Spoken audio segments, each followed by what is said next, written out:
to have the Pulitzer? Well, it was very welcome, and what I particularly liked about it was that it was for public service.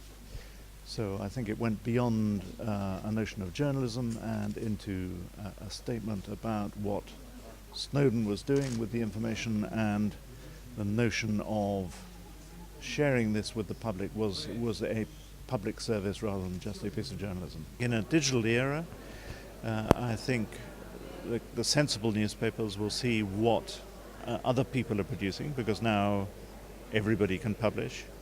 It's not a monopoly that we have to ourselves.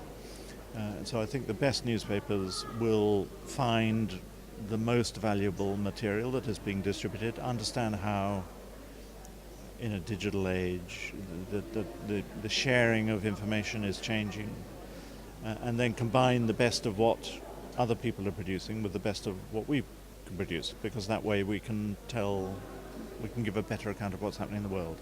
But did internet make easier or harder for a journalist telling truth? Well, if we know how to use it, it will make it easier. I mean, the problem is there's so much of it.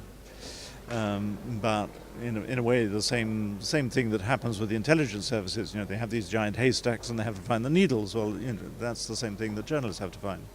But I think if we work with engineers who are very skilled at looking for signals and working out what can be done algorithmically, that will help us.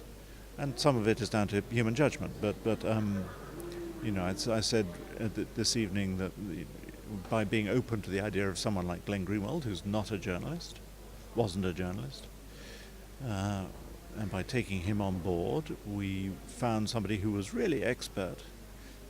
People talk dismissively about bloggers. He was a blogger, but he was really expert, and that enabled us to find the biggest story of the century. So you have to be very alive to the way things are changing and what other people are doing, or what's value. And if we get that right, then it will certainly help us.